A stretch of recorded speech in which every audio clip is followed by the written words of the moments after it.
If you've been to the mall recently, I'm sure you've noticed that everyone is coming down with holiday fever. The lines are more tangled than a box of Christmas lights, and there's no such thing as a quick trip. Luckily, 1-800-Flowers.com makes finding the perfect gift a joyous occasion. Skipping lines and hitting 1-800-Flowers is my holiday answer. And right now, 1-800-Flowers is giving my listeners a special 24 for 24 offer. 24 holiday lights roses for $24. It's only $1 a rose. 24 holiday light roses are the perfect way to give a holiday surprise to that special person on your list. These beautiful bouquets of 24 roses in a rush of Christmas light tones will leave your loved ones stunned without spending a fortune. It's the best of both worlds. Holiday roses at an unbeatable price. These gorgeous roses from 1-800-Flowers are picked at their peak and shipped overnight to ensure freshness. 24 holiday lights roses for only $24. Unreal deal, but it expires Wednesday. When it comes to meaningful holiday moments, trust in the quality bouquets of 1-800-Flowers.com. To order 24 holiday lights roses for only $24, go to 1-800-Flowers.com/Wingo. That's 1-800-Flowers.com/Wingo. Hurry, though. Offer ends Wednesday,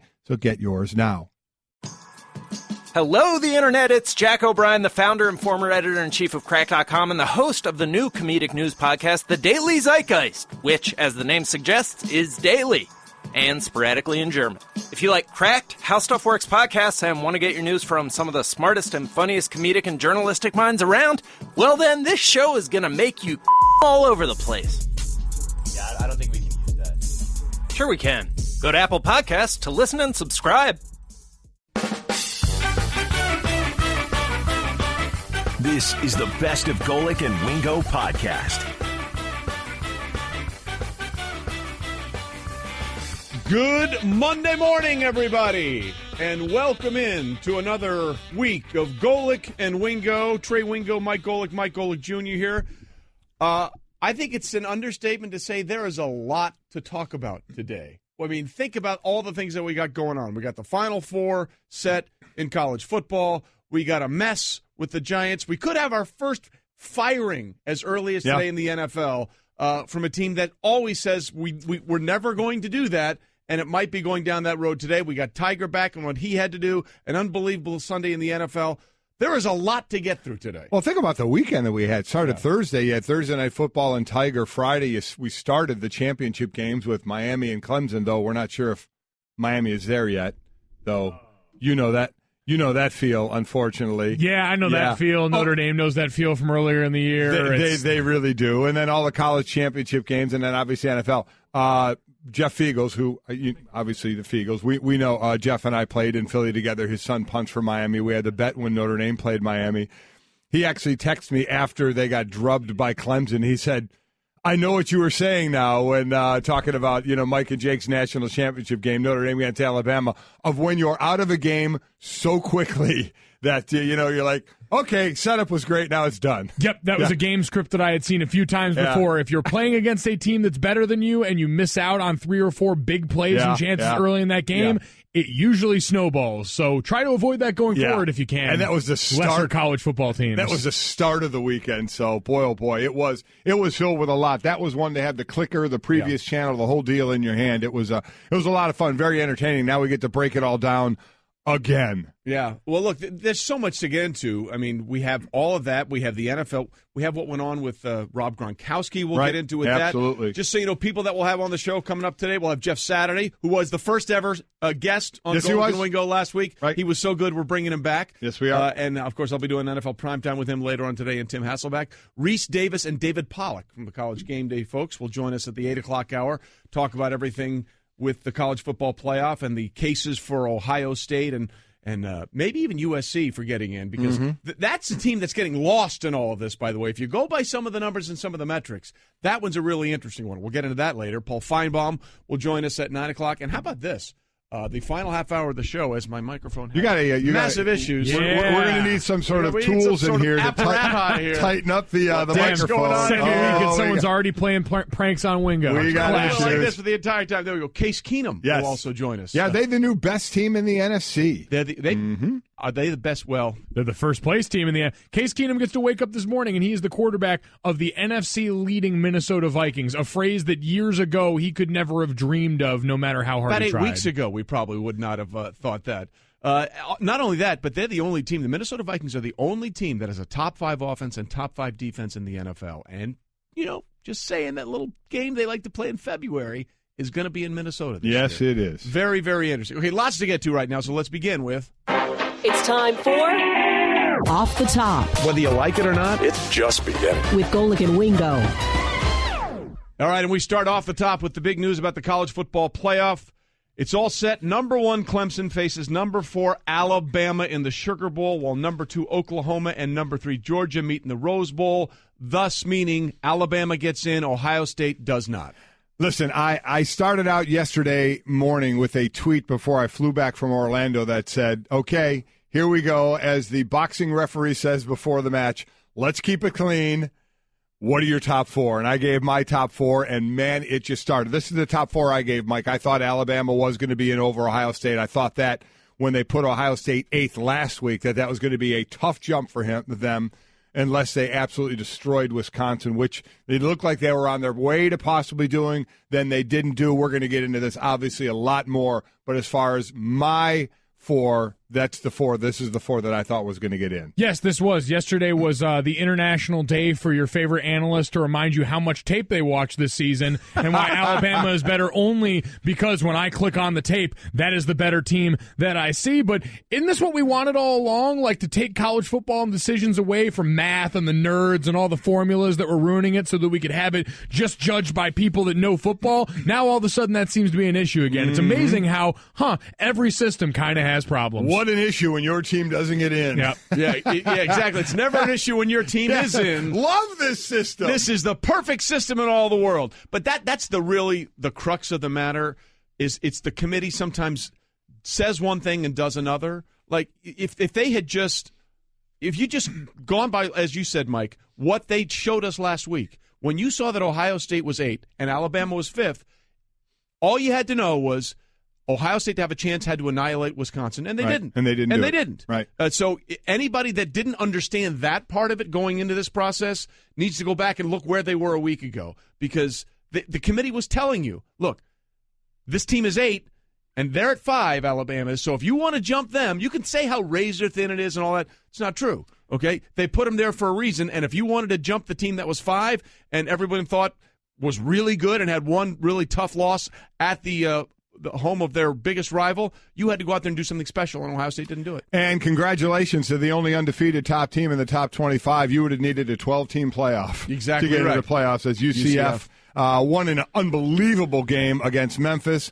lost their coach Scott Frost in Nebraska, which everybody knew was going to happen, and gets rewarded with a 12th place ranking. And they're playing, is it Auburn, right? They're playing Auburn. They're playing Auburn. In a game where don't be surprised when UCF sneaks up on Auburn, because motivation in bowl season outside of the top 4 is always, the guys in Vegas will tell you that bowl season prediction is just as much about predicting motivation for these teams that show up and say, man, we're Auburn and we had the 2 best wins in the country down the last 3 weeks of the season, and we're on the outside looking in. Yeah.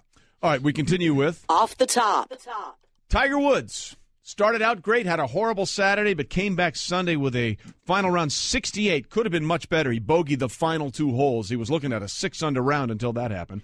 He finished tied for 9th in the 18-man field at the Hero World Challenge. So Tiger Woods, 3 rounds in the 60s, his first competitive golf in 300 days, almost a year, means what? Well, I mean, I think I don't look so much as where he finished, but how he played. And I think that's obviously what he is going to do, because, I mean, when we talk about Tiger Woods and not being the Tiger Woods that we know and loved and not being very good, you get reminded every now and then. This was his best finish in any event since finishing 2nd at the same tournament in December of 2013.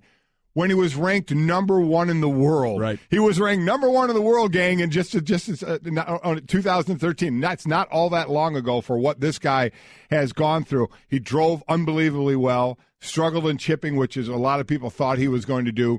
The putter was a bit hot and cold, but I think more to the good than the bad. So to me, it's all about not so much the score, but the fact that he made it through the 72. We didn't see him grimacing or limping at all. And he seemed to be, except for that 3rd day, shot under par and I thought did pretty well. Yeah, you treat this like any player coming off of injury, right. Is you just look for the things that indicate that, all right, the things that I've been rehabbing are healing well enough. I'm able to operate in the places that I was worried about having restrictions, and then you assess that and you keep going from there. You make sure you keep this going to plan. Now, did we hear a quote from Tiger saying he was going to structure the rest of his schedule around trying to make an appearance for a major? This is the thing you again get worried about, is a guy that starts feeling good, who's used to being the best, all of a sudden thinking I can snap right back into that. Well, look, he went into this with no expectations. He basically said before this tournament, I have no idea what to expect. And I think if you would have told him you will shoot under par in 3 of the 4 rounds, he would have gladly signed up for that. If you're looking for reasons for optimism here, 2 things.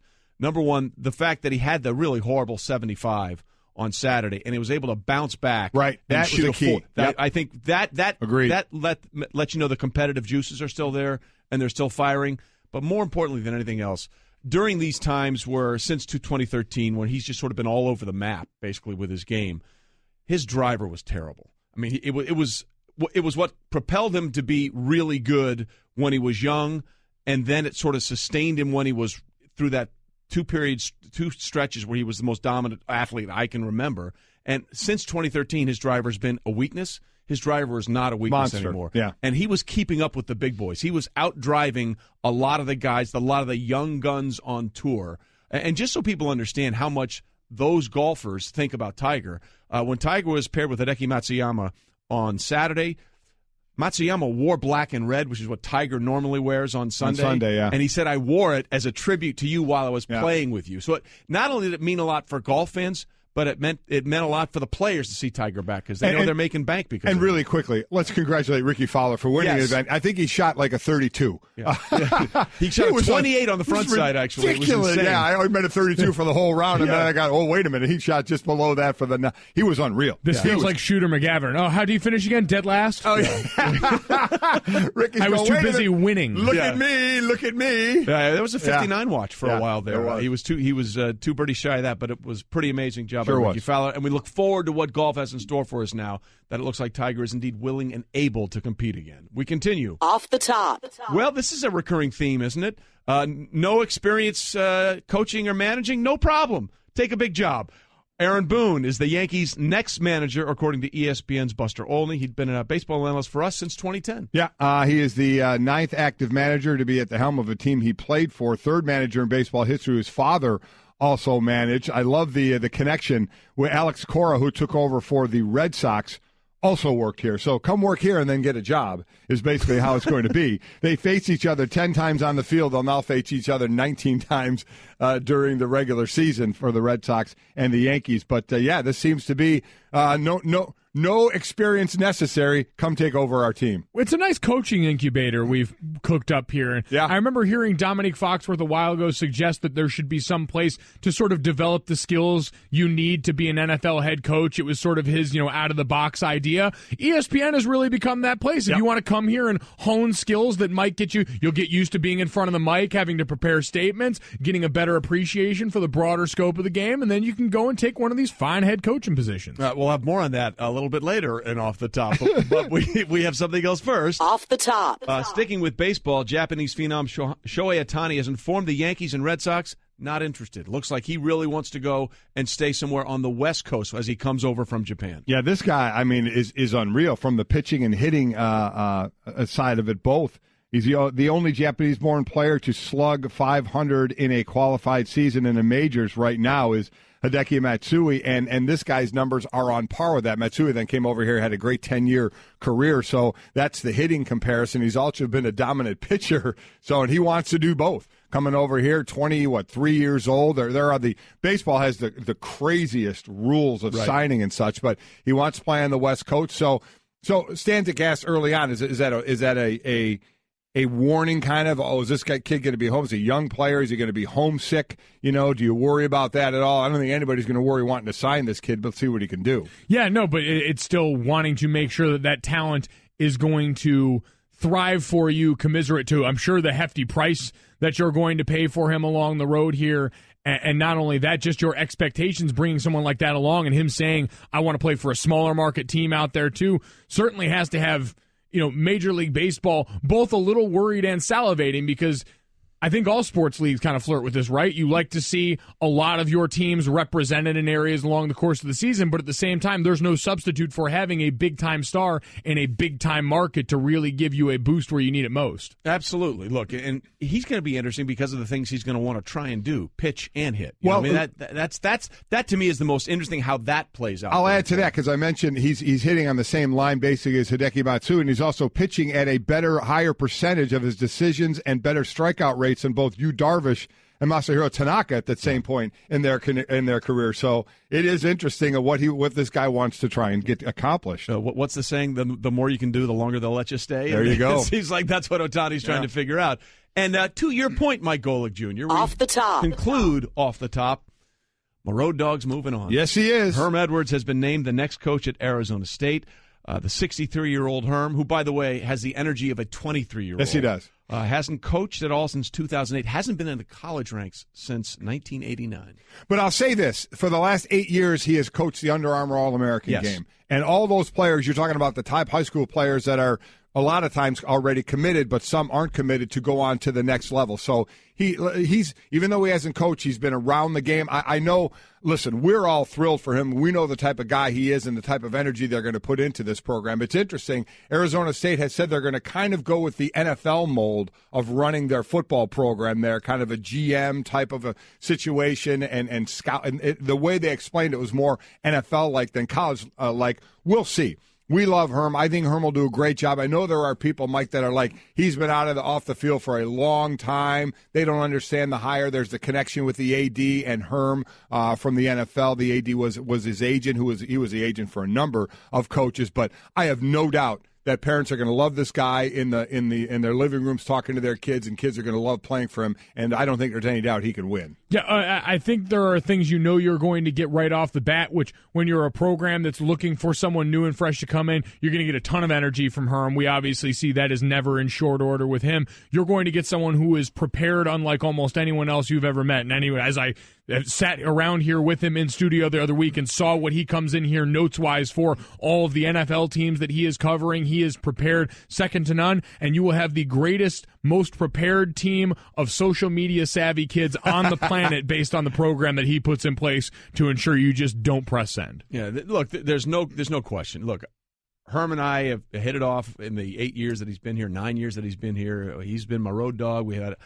I'm going to hate to see him go, but I'll tell you this. Those kids at Arizona State, they're going to learn one thing. You play to win the game. There you go. And he will make sure they win the game. You're right. To that point, he will seal the deal on so many recruits by just what he'll walk into that living room. Look, to this day, he still goes out and does all these speaking engagements for a reason. I mean, he captivates people. Yes, he does. He really does. And he'll be here this week. He's not left yet. He's got one left week with us at ESPN, and when he's here, I'm going to enjoy every moment I have with him when he comes on this show and also comes on NFL Live with us. So, Herm, congratulations. Couldn't be happier for you. Sucks for us, but congrats, Herm. Just don't expect him to keep any spoiler secret from you when he gets there. Arizona State kids, guard yourselves. He was a Game of Thrones spoiler. He's dangerous. Good point. He's big on the dragons, and the Dragon Lady is what he likes to call it. The Dragon Lady. The bad guy's got a dragon. All right, that was Off the Top. This is Golic and Wingo. We're presented by Progressive Insurance. All phone guests on the Shell Pennzoil Performance Line. By the way, last year, over 3 million drivers switched to Progressive. Call or click today and find out if you could save. And as we continue here on Golic and Wingo, interesting game Sunday night. The high-flying Philadelphia Eagles finally saw their 9-game winning streak snapped, despite the best efforts from Carson Wentz, who threw for 340-plus yards against the Legion of Boom. But, Mike, it just seemed like this might be a situation where the Eagles might trip up. The Seahawks were banged up. They were beaten up. But they'd already lost 2 games at home. It's all the way across the country. And you just got the feeling that somehow, someway, Seattle was not going to find a way to lose a third home game this season. Yeah, listen, I agree. And Seattle, we kind of downgraded them when they lost their secondary, and Cam Chancellor and Richard Sherman. But that front line, Sheldon Richardson has been a nice pickup for them. Bobby Wagner is let's start talking about him as far as the top defensive player and defensive player of the year of what he's doing as the middle linebacker of that team. He's fantastic. And then, man, I mean, I know we talked about Carson Wentz as your midseason MVP, and Tom Brady's name certainly goes there for what he's doing. But if Russell Wilson doesn't put on a cape every single week, they're in trouble because they can't run the ball. and they can't pass protect. The O-line, we've talked about this so much, about how much money they put into it and how little money they put into it now, and they're just a bad O-line. But Russell Wilson's ability to escape, Mike, and find and do things on the run has been ridiculous. You just saw it time and time again last night. He leads the league in those what the hell plays because it's just him snaking backwards further away from the line of scrimmage and then somehow turning around at the last second and delivering a strike that still gets home. It seems like a jailbreak almost every other play. And to their credit, the Philadelphia Eagles defensive line is one of the best in the NFL at providing pressure.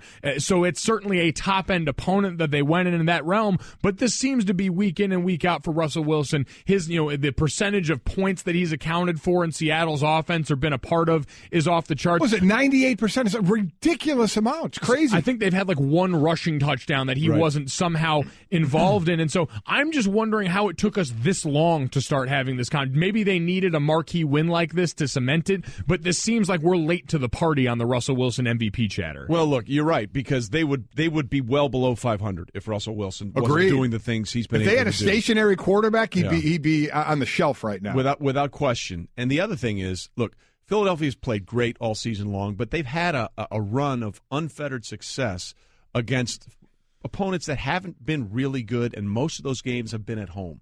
I think this game and next game are going to tell us a lot about Philadelphia. They're staying out west, I believe, because they got to play the Rams next. And as much as Carson Wentz has been great, and he has been phenomenal, and leading the league in touchdown passes, which I think he still does. I think he still leads the league in touchdown throws. What really has fueled that offense has been the running game.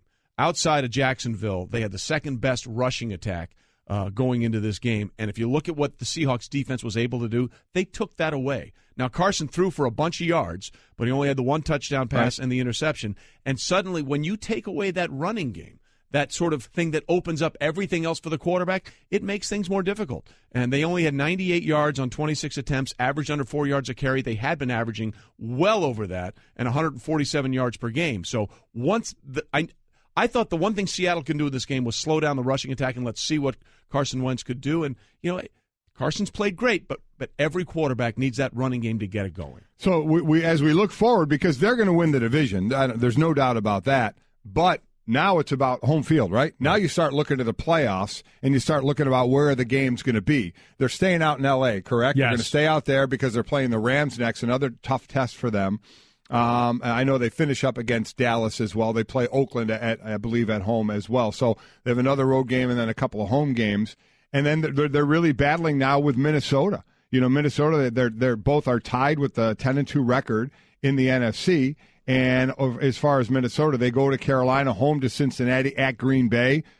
Aaron Rodgers, by the way, practicing and throwing, and then home to Chicago. So it's going to be a battle in that NFC, and let's remember where the Super Bowl is this year in Minnesota, as I said, is just tied with Philadelphia right now. So a race for that home field advantage throughout. A race for the home field advantage, and to your point, a race down the stretch to see what teams are still in it to influence at the end. We'll wait and see that game against Dallas, if there's anything for the Cowboys even left to play for when you get to that point in the season. Zeke Elliott would be back on the roster then, which would obviously make a huge difference if that was a game where both teams had to play at full strength. Absolutely. So really curious to see what happens going forward with Philadelphia this Sunday. Lots more NFL talk to get into, including what happened with Rob Gronkowski. And again, Case Keenum will be joining us later on in the show, the most unlikely of NFL MVPs. How about it? Certainly. That's all ahead. Golic and Wingo, the podcast. Mm-hmm. Trey Wingo and Mike Golic Sr. Rolling in on Golic and Wingo as we cruise our way through hour number 2. Trey Wingo, Mike Golic, and we are delighted to be joined once again by Hefe. Jeff Saturday joins us. You know it, baby. Okay, Jeff, lots to get to in the NFL, but we just played sound of Ben McAdoo praising Eli Manning's job of being a great number 2 quarterback on the bench, being there for Eli when he needed it, holding that clipboard with authority, and talking with stern tones in his language when he was chatting with Geno Smith. How critical is that to make sure your number 2 is solid when he's on the bench? Yeah, we used to do that every week with Sorgi and Painter with Peyton, and just go through their performance of making sure they had 18 ready to play. Give Sorgi and Painter all the credit in the world, just like he did Eli. Great comments by McAdoo. Way to keep the circus rolling, baby. Way to keep it going. Do they need to the reports by our Adam Schefter and Chris Mortensen that Ben McAdoo may be fired as early as today. I guess my thought is, if you're going to get rid of the guy, man, just do it, right? I mean, I think this might be the greatest slow play by Mara in history. And, the whole Giants were, this guy has taken all the darts. Yeah. You know what I mean? They literally have him. He is a body shield right now. So the more things he says like this about Eli, it's just taking more and more off. And listen, we all know that decision didn't come in a vacuum. He didn't say, I'm going to bench Eli by himself. Reese knew it. Mara knew it. Everybody in the organization knew it. But he's going to be the guy that takes every shot because he was willing to go out there and do this. So in my opinion, I'm going to keep him around until he doesn't take any more shots. Then we can go ahead and fire him. Because right now he's playing to the crowd beautifully for Mara and the whole organization. Just be the guy, right? Just be that guy. Just don't think that's going to be playing that much longer. No, I'm with you. This afternoon, key card will be deactivated. Jeff Saturday with us in studio giving us the Straight Talk, and that is Straight Talk. Brought to you by Straight Talk Wireless. Best phones, best networks, no contracts. Okay, so let's take that situation out. Looking at Week 13 Sunday in the NFL, the most impressive or important thing you saw was what? Vikings defense against the Falcons. Wow. Just wow. I mean, you think about Julio the week before, 250-plus yards. He's going lights out. Rhodes goes on him, 2 catches. Give Zimmer a ton of credit the way he runs that defense. At all 3 levels, they can flat-out play, but they were up and ready to rock and play just a magnificent game. All over the field, I was impressed. You just watch that style of game, and that's the way the Vikings are going to have to win. Case Keenum was not a game manager. Right. Played lights out, put the ball where it needed to be. I was just so impressed, though, by that Vikings defense going into Atlanta, 9 points, just the whole deal. And that's a huge game. Think about the Falcons a couple weeks ago, go into Seattle and win. So it's a big deal for the Vikings to get those kinds of wins and keep that NFC kind of at bay. But I was very impressed. Well, I mean, you're talking about Minnesota and Philadelphia now fighting for they're almost past winning the division. Yeah. It's home field now. Absolutely. How much can we have the road to the Super Bowl run through our place? And that's what Minnesota put themselves in with Philadelphia's loss last night to Seattle. So I'm with you. Case Keenum, just 5 incompletions yesterday. 13 of 13 in the second half. Yes. And incredible. So 2 touchdowns, no interceptions. This guy is playing money ball. When I say money ball, he's going to get money because of all this, whether it's going to be in Minnesota or somewhere else. But I'm with you. The defense keeps him in every single game, and now battling Philly for that top spot in the NFC. And I'll say this about Keenum. The best part about having a defense like that is Keenum's just playing within himself. Right. He's not trying to do anything, and he'll make the kind of electric plays every now and then. We see him duck a guy. We laughed about it. Duck a wrench, you can duck him. He ducks guys and makes the play to Thielen. He does those things a couple weeks ago. But when he's not having to do that, he's just playing within himself. I mean, the route to Rudolph in the end zone, he just puts the ball right there, and it's a thing of beauty. He threw to 9 different receivers, so it's not like he's zoning in on one guy. He's just letting the progression kind of take care of itself, and it's been pretty to watch. It has, and he'll join us in the last half hour of the show today. Case Keenum will join us here on Golic and Wingo. And it is amazing. No matter what he does, he's our starter next week. Right? I know. It's amazing. Warm up Bridgewater. What? It's kind of ridiculous. I mean, he plays so well when the conflict is around him in the pocket, and we'll get into that with him a little bit later. But the Vikings are the only team in the NFL that are top 5 offense and defense. Yep. Are they, in your opinion, the best balanced team in the NFC? Absolutely. Yeah. I think, you saw, the Eagles are a great football team as well. They didn't play great last night. Right. But as you're looking at them, and I will say on their side, I think they are more dominant as a whole defensively because at all 3 levels, it's not just about them getting sacks, not pressure. And on the back end, they can truly play Rhodes on number 1. Newman, who, again, is 65 years old and still getting better. Yeah. The 2 safeties can do it. They can bring them down the box and make plays. So as you're talking about teams, a defense that will keep you in games and help you win games, I still go Minnesota. Listen, I've been talking about Philly being the most complete team, but being top 5 in offensive defense, tough to beat. Absolutely. It's really tough to beat to not think that this isn't the most balanced team in the NFL. Well, the other thing, too, you talked about the Vikings and the Eagles with that loss. Look, the Eagles got to go to the Rams next week. Right. So let's say the Rams suddenly beat the Eagles. Now they're both 10-3, and you have Minnesota. Who does Minnesota have next week? I don't have the schedule up in front of me. They go to 11-2 if they get. Then it really gets to be a 3-team race because the tiebreaker the Rams would have over the Eagles. They're at Carolina next week. Yeah. Okay, that's going to be a very difficult game as well. That's a battle. You know? And that's a game now that Carolina has to have because they're squarely in the wild card hunt, I believe, right now. They are. Right. For the NFC South because they've lost both games to the Saints. The only team I think that can battle now the Saints is Atlanta. They're 2 games behind, and they got 2 games in the next 3 weeks with them, so that's it right there. Yeah, so that's the interesting thing there. Your thoughts on what we saw with Rob Gronkowski up in Buffalo? Yeah, cheap shot, man. I mean, you could tell he lost his mind. You see him. It reminded me of when you used to play backyard ball, right? And somebody pegged you with the ball. All of a sudden, you get up and you're going to go find him, right? I mean, it was that you saw it literally as he gets tackled, and the guy makes the pick and he gets up. He's headhunting at this point, right? And it's a cheap shot. I don't think he intentionally gave him a concussion. I don't think he was trying, but it's as cheap as it gets. And he owned it. He apologized to it. But you're going to see the league is going to fine him heavily, probably suspend him. The appeal, who knows? He doesn't have any previous infractions, so that'll go his way. But it's here's the big the larger issue is we've had too much of this throughout the season, right? And AJ Green and Jalen Ramsey, Mike Evans, and against Marshawn Lattimore, right? You had Talib and this whole big deal, the other day, and it's just it's getting we're talking about viewership in the NFL and what people want to see.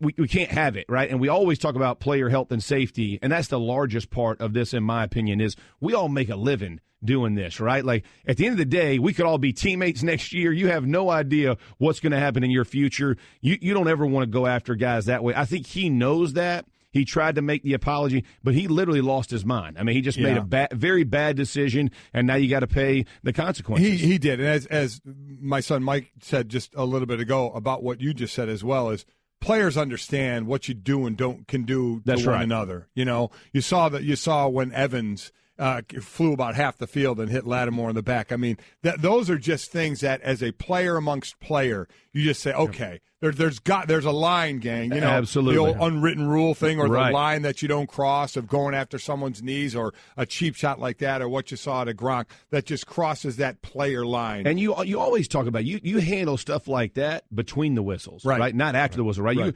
It's not like he's not going to match up with you again. So the next time you go, you know what I mean? When you block him or whatever, you try to kind of, if there's a word that for better or worse, exact revenge during the play. You don't go try to hunt the dude down afterwards, or in the locker room. All the nonsense that's going on, this extracurricular, cut it out, man. Like, it ain't helping any of us. Right, it isn't. And you know what else isn't helping? The Kansas City Chiefs aren't helping themselves. After a 5-0 start, they're 1-6.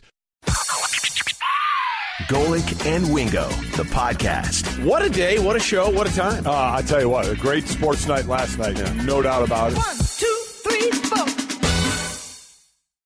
Hey everyone, Mike Golic here. Support for the Mike and Mike podcast comes from our friends at Rocket Mortgage by Quicken Loans. Chances are you're confident when it comes to your work, your hobbies, your life. Rocket Mortgage gives you that same level of confidence when it comes to buying a home or refinancing your existing home loan. Rocket Mortgage is simple, allowing you to fully understand all the details and be confident you're getting the right mortgage for you. To get started, go to rocketmortgage.com/Mikes. Equal housing lender, licensed in all 50 states, NMLS, consumeraccess.org number 3030.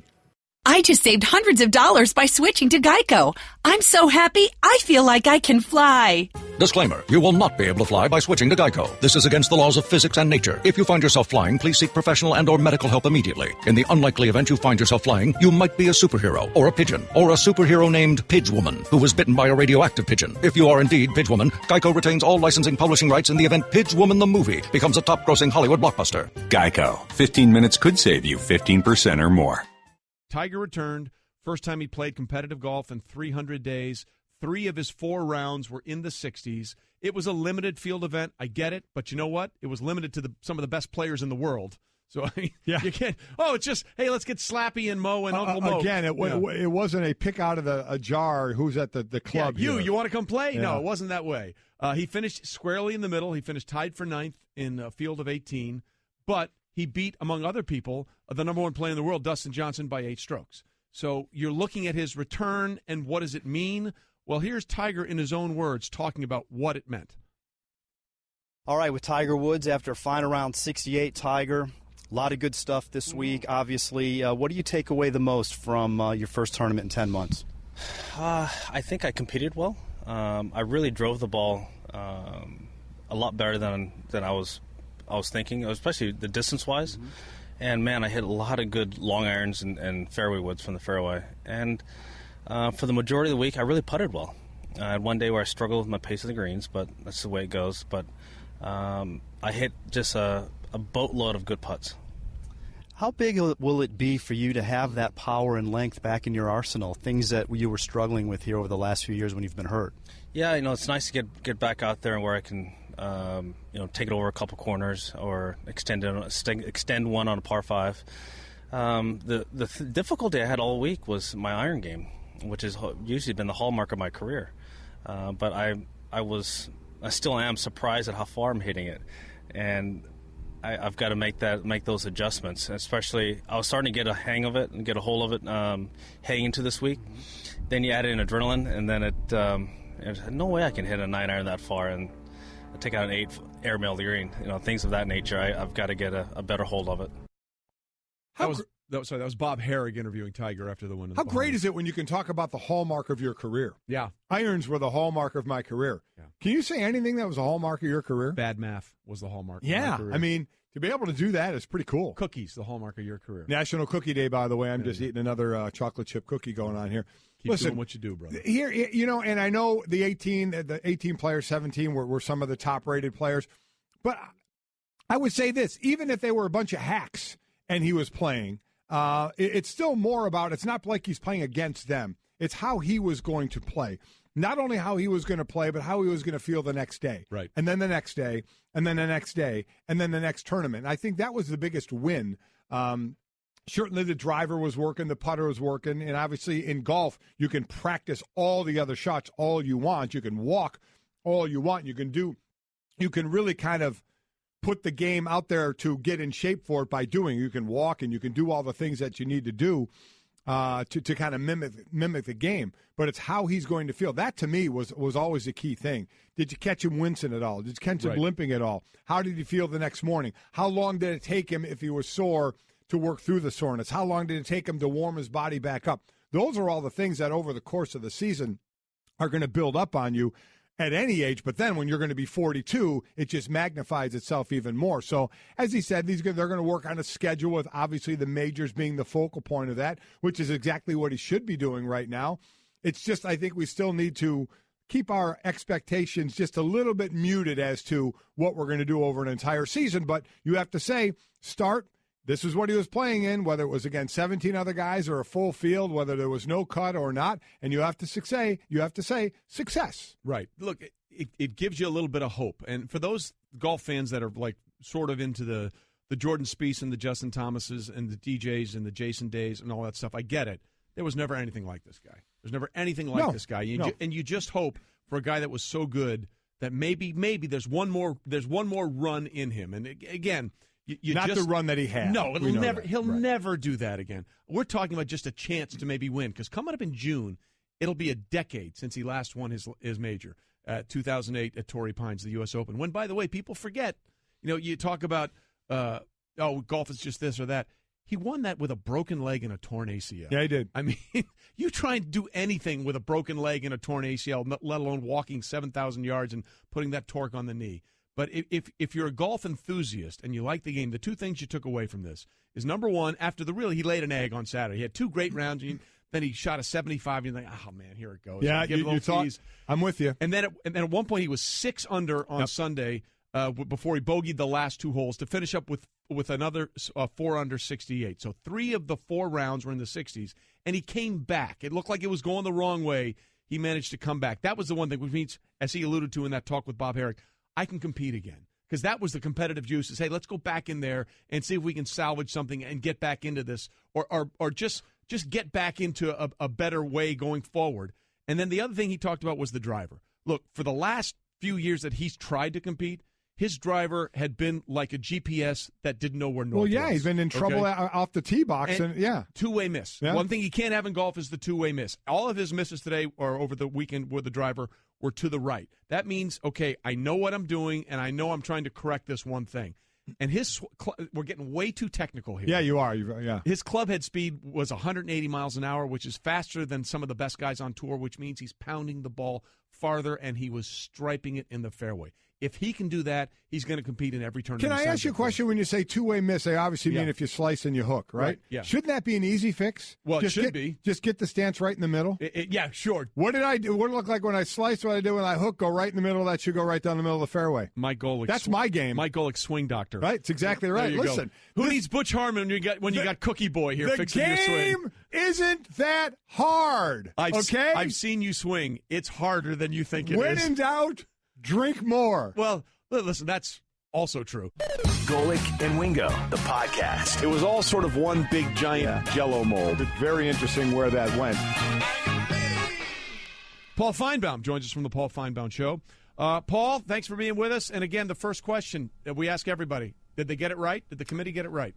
They did. I think they used a lot of common sense. They did not let extraneous issues and influences overwhelm them, which they can at times. And what they did is look at the four best, not the four most deserving, the four that fit the metrics or the criterion. So I am pleasantly shocked that this committee did something right. There's a ringing endorsement. That is a stamp of approval from Paul. That is the biggest backhanded compliment I think I've ever heard. Wow. They got red on their face from that backhand. Okay, so, I understand Ohio State making their case, certainly Alabama, even USC, UCF fans are mad as well. So forgetting some of the particulars of that, let me look at the general thing here, Paul. This has gone now this is the fourth year of it. So in all the 4 years of hearing what they have to say, the interviews with Kirby Hocutt and Reese after the shows on Tuesday, 4 years of this, if you were to critique, and I don't mean about their selections, but about their process, if you were to critique the committee for 4 years about their process and what you think they need the most help in or where they might be off the road a bit, where would that be? They talk too much, Mike. And what I mean by that is they overwhelm all of us, especially those of us who cover college football, with all these half points and 13th data points. And it gets to the point where we overthink it. I think if the three of us sat down, we'd watch games. Mike, you might look at films and see things that I couldn't. And you would look at who are the better teams. Forget all this other nonsense. And having gone through this mock process, I mean, it was one of the longest afternoons of my life. I mean, I couldn't wait to get out of there because it's just too much for me. I care about the first four. Now, they rank all the 25 because they pick the bowl games. And another thing that I would eliminate, and I'm sure my bosses will not be happy to hear this, is the Tuesday night interview with Kirby Hocutt. It is meaningless. He never says anything, and the reason why he doesn't say anything is because he represents these other 13 people or 12 other people, and I just want to hear some facts and figures. I'd like to take a camera in that room and see what they actually do while they are deliberating, because Kirby Hocutt said last Tuesday night to Reese that there was a narrow difference between Alabama at number 5 and Ohio State at number 8. Okay, well, since then, what happened?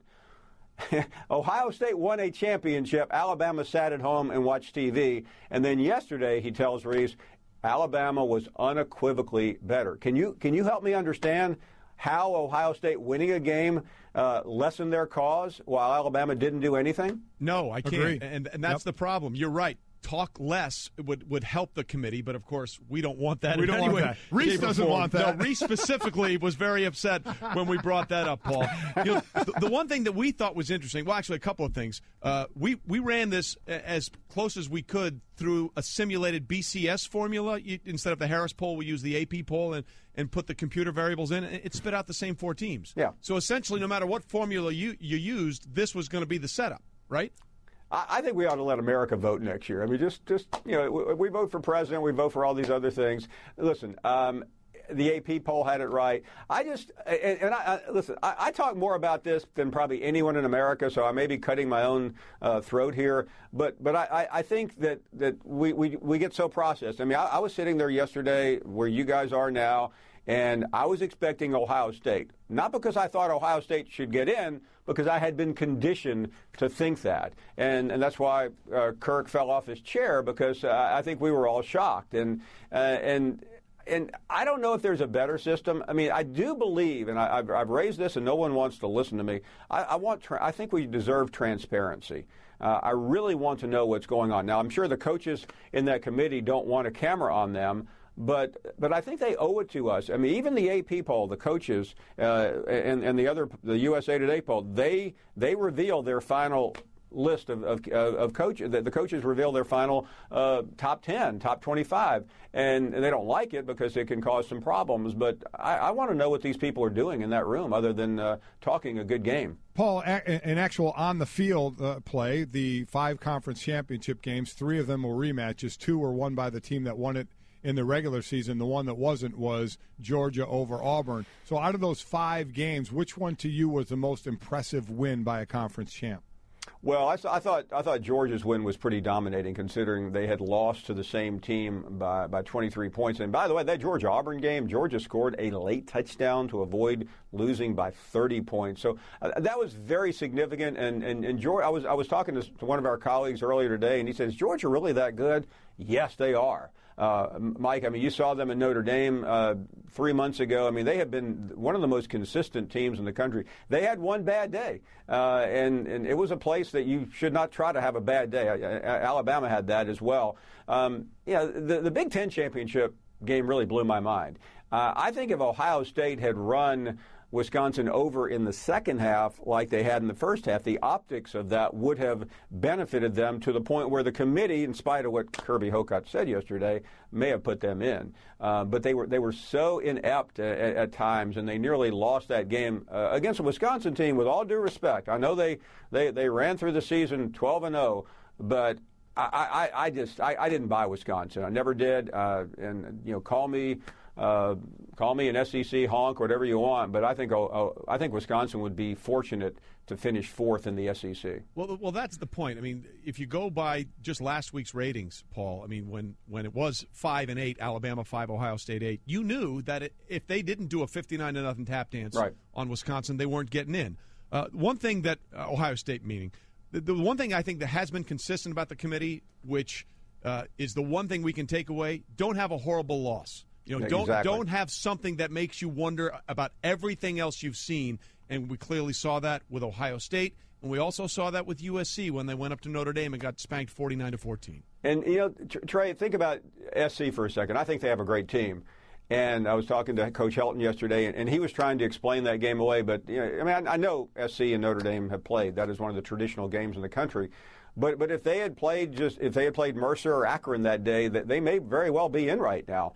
Because I mean they had a good look, and they look like a very good team. And Ohio State, interestingly, we talk about the Iowa loss. I think the Oklahoma loss hurt them as well, because they look bad at home, and you just can't do that. You can't afford to lose. I mean, Georgia, Alabama proved you can lose on the road if you're playing a top 10 team, which Auburn was. I mean, Auburn was number 2. And one more thing that I think the committee wrestled with at the end, even though we picked Alabama's schedule apart and Alabama's resume apart, this same committee had them ranked number 1 after Mississippi State and after Mercer. And I think they thought in that room, are we going to lose credibility? Because we felt like their resume and what we saw on tape was good enough to make them number 1 going into the final regular season game of the year. Paul, switching over to the coaching side, we saw Jimbo Fisher, and I'm going to have some comments on that and the way he left Florida State in a bit, but taking the richest deal ever at Texas A&M. We saw our buddy Herm Edwards get hired at Arizona State. You still have Central Florida, Arkansas, and then Tennessee. I just can't even believe, there's in the NFL, there's the Giant saga, and in college, there's Tennessee of John Curry getting relieved after he's going to maybe hire Mike Leach. Philip Fulmer talked about the talk as he's big-footed them and now is back in place. How is this going to end? I don't know. The last report I saw was that maybe they're talking to Les Miles. And I think if that is the kind of coach that Fulmer is talking to, then it shows that he's looking for someone that he'll be comfortable with, someone that has experience versus just going out and bringing someone in. Leach is an extraordinary coach. I'm not sure he would work well there. We all know Leach is extremely quirky, does not deal well with administrators, which I think would put him in harm's way at Tennessee. Just ask John Curry. But in the end, I mean, it's one of the most laughable and embarrassing stories I have ever seen, and that's saying a lot considering some of the dumpster fires that I've covered in the SEC over the years. And I think this program has been set back. I mean, just bringing Philip Fulmer back does not answer the problems. I mean, yes, he makes some people feel better. It stops the hemorrhaging, but they still have the same problem they had a week ago. They don't have a coach, and no one really seems to want the job. Well, that is the case. I mean, it's great that Philip Fulmer is there, but eventually, unless he's going to be the athletic director and the head coach like Barry Alvarez was for a while in Wisconsin. Not a bad idea. I mean, where is the possibility for them to go now, Paul? Well, I think they will go conservative. You'll either see, someone from the retired. I asked Mac Brown yesterday. I was sitting with him. I said, "Have you been called?" He smiled. I'm not sure he hasn't been called, but he also made it clear that's probably not in the cards for him. And I think if you're going to take the Tennessee job, be prepared to get your head handed to you the first year or two, because there aren't many recruits right now with this early signing period sitting around going, "Man, I want to go to Tennessee." So that's a very, very big problem. They'll get a coach this week, I think. It's really not that difficult. Whether they find someone and bring the boys back together again. That's what Fulmer said. Let's bring people that care about this university. Well, that would include Kevin Steele, who is the defensive coordinator at Auburn right now. That would include T. Martin, who's the offensive coordinator at SC. So, I mean, I think you'll see people like that being brought home, whether either one of them is the head coach or not, I'm not sure. And I do think Peyton Manning, for all the attention we want to give him, for all the greatness, his hand has been in the cookie jar in this entire process. I believe Peyton signed off and pushed hard to get Greg Schiano the job. Well, and that didn't work out, No. which is certainly been one of the sagas we've been following. Paul Finebaum joins us. The Paul Finebaum Show shows on Sirius XM Channel 81 today. Listen, as we let you go, I'm just curious here, Paul. How much different would the tenor of your show be today if it was Ohio State over Alabama in the Final Four? We would probably have to go 13 hours, and it would seem like some revolt from the Crusades. I mean, there would be people with pitchforks at the door trying to get in. I mean, the Alabama fan base would be boiling hot, and I think with some justification, because Alabama's not used to being left out of anything in the Nick Saban era. We've had some volatile shows. Today would have been the all-timer. Well, I'm sorry you didn't get to have an all-time show then, Paul. That sounds like we missed a golden opportunity. We did, but we see what happens, and we'll talk to you next week. Thanks for being with us, Paul. Can't wait. Thanks guys. Golic and Wingo, the podcast. Let's not expect too much. There's only one person out there that's expecting way too much out of this guy too early. We know who that is. It's his father.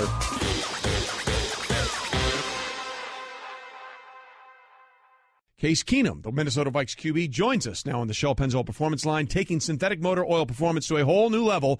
Make the switch to Pennzoil Synthetics today. Case, thanks for being with us, and you are taking your game to a whole new level.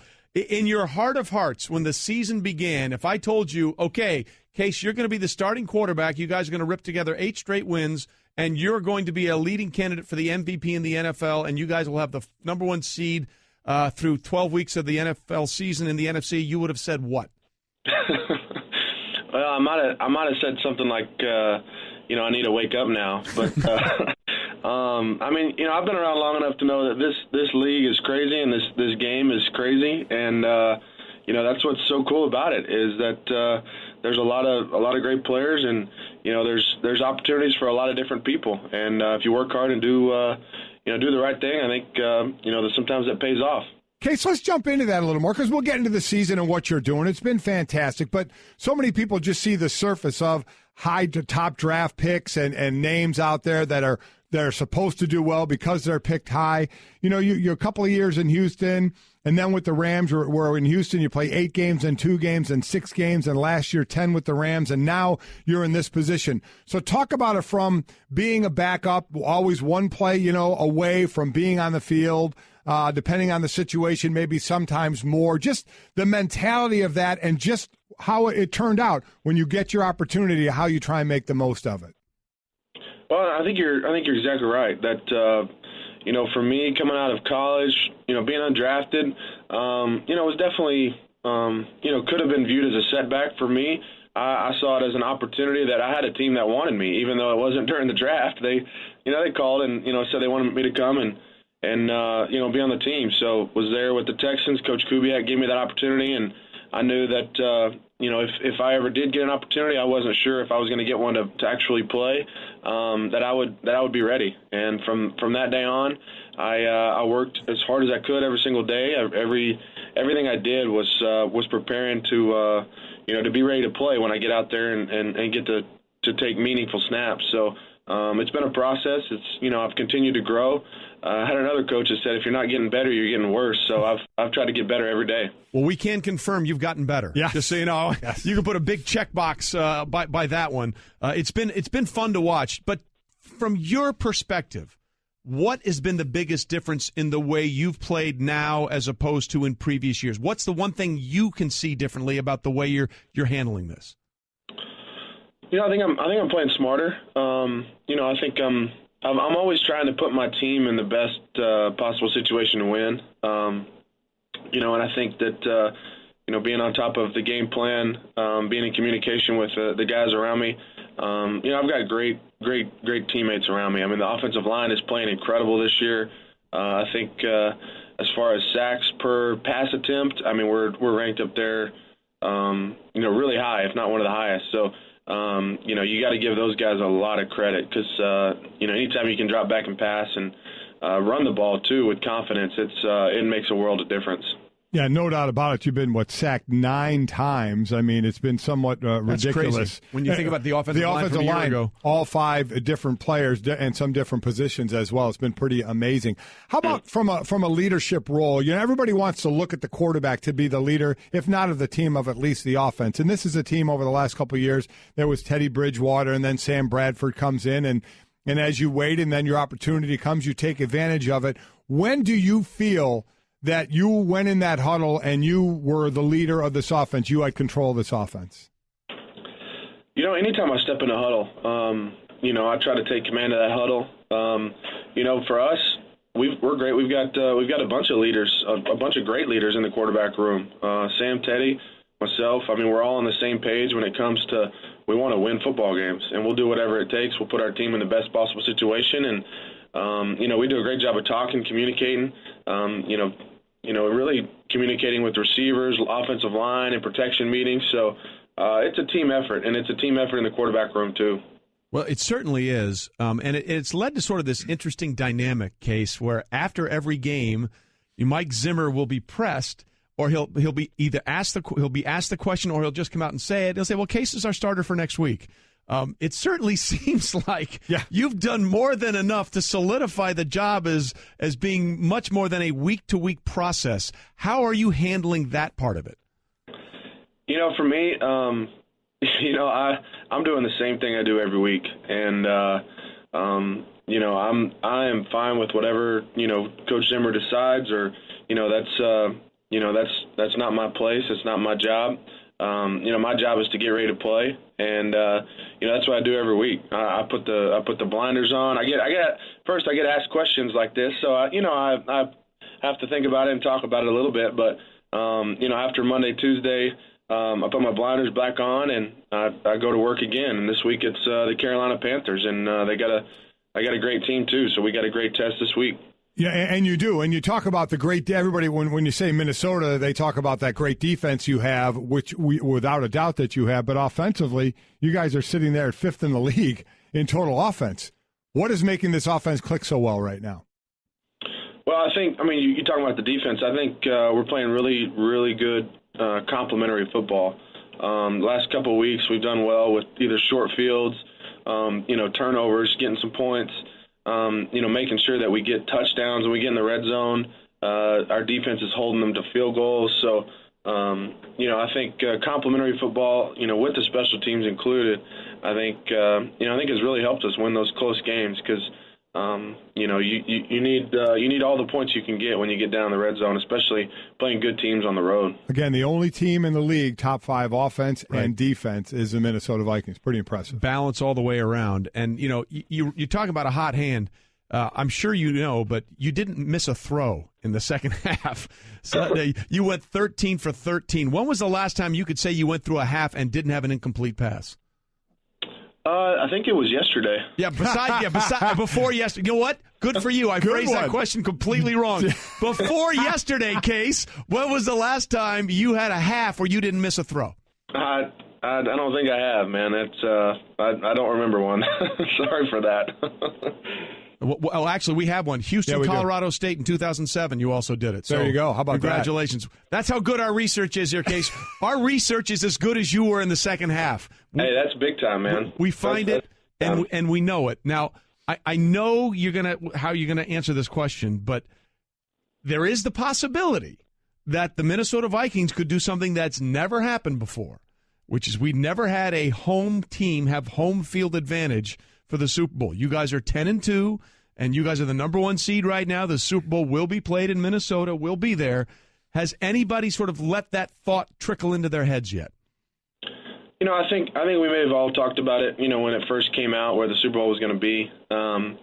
You know, but honestly, I don't think any of us want to be sitting around in late February or March and, you know, with any regrets of what's happened.